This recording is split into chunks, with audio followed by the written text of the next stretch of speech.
The wind screamed across the barren plains, like a wounded animal as the sun bled red behind the distant ridges, casting long shadows over the crooked town of Dustwater Gulch,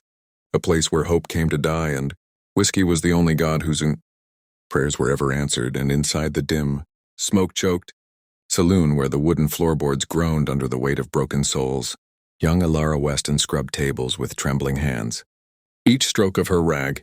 another reminder of how small her world had become under the control of her father, a once respected rancher who had traded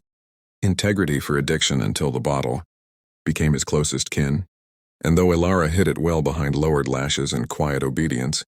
anyone with eyes could see the sadness clinging to her like dust on a saddle, the kind that never washed off no matter how hard she tried. But the night everything changed began like any other, with rough laughter, the shuffling of boots, and the lingering scent of gunpowder drifting through the swinging saloon doors as desperate men sought distraction from the harshness of frontier life. And behind the bar stood Silas Weston, Alara's father, his gray hair matted with sweat,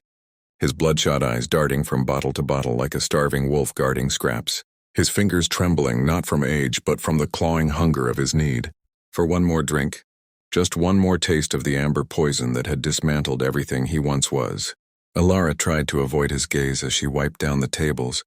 but she felt the weight of his presence like a storm gathering, and when he slammed an empty whiskey bottle on the counter and barked her name,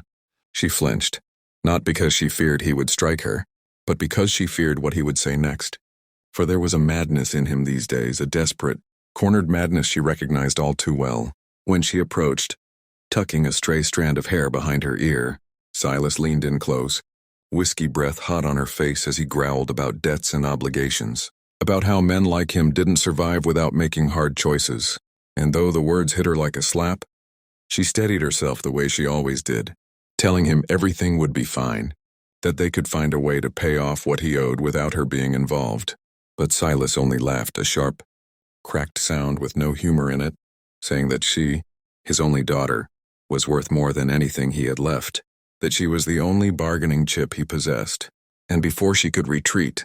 his large calloused hand clamped around her arm as he dragged her toward the center of the saloon where a group of drunken ranch hands watched with eager curiosity. Alara's heart pounded so fiercely she could barely breathe as Silas shouted over the din that he had something to offer, something finer than any horse or parcel of land, and the room fell into a hush of predatory interest as he pushed her forward, his fingers bruising her pale skin, and her world tilted as the realization struck like a bolt of lightning. He wasn't joking. He wasn't drunk rambling, he was truly bargaining her, his own daughter, for the price of a drink. And before she could cry out, he slammed a gold coin onto the table and snarled that he'd trade her for another bottle, any bottle. Whoever wanted her could have her. And the saloon erupted into jeers, shocked laughter, and the kind of murmurs that made Alara's skin crawl, while she fought against his grip with a surge of panic, whispering, "Papa, please," but his face contorted with the desperation of a man drowning. Who would grab anything, even his own child, to stay afloat just a second longer? Then just as Silas reached for another bottle to seal the deal, the heavy thud of footsteps cut through the noise like a gunshot, and every head turned toward the tall, broad-shouldered cowboy stepping through the haze of lantern light, his long duster coat billowing like a shadow behind him, his hat low enough to conceal most of his expression, though the hardness of his jaw and the slow, measured stride spoke volumes about the type of man he was, the kind of man who didn't speak unless his words carried weight, who didn't draw unless he intended to kill. And when he stopped near the table, the entire room seemed to hold its breath. He glanced from Silas's shaking hand to Alara's terrified eyes, then to the bottle Silas was salivating over. And before anyone could speak,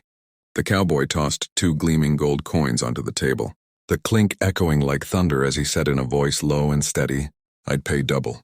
to save her life." And the saloon went deathly silent, because although the frontier thrived on cruelty, even the cruelest men recognized a line when someone drew it deep enough in the sand, and the cowboy's presence, commanding and dangerous, carved that line like a canyon, leaving Alara staring up at him with a mixture of disbelief and fragile hope she hadn't felt in years, hope that maybe, just maybe, this stranger could stop the nightmare her father had unleashed, though she had no idea who he was, why he cared, or how far he was willing to go to protect a girl he'd never met. The coins the cowboy laid down gleamed brighter than the lantern light itself, catching the eyes of every man in the saloon. But it wasn't the gold that held them still. It was the weight of his presence,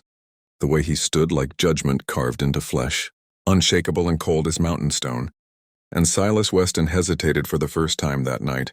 his grip on Alara wavering as sweat rolled down his temple, for even in his drunken haze he recognized the kind of man who didn't bluff and didn't tolerate the harm of innocence. The cowboy slowly removed his hat, revealing eyes sharp and steady as a hawk's, fixing Silas with a stare that stripped away the bravado, the addiction, the frantic desperation, leaving only the truth of what he had become. And in that moment Silas seemed to shrink in,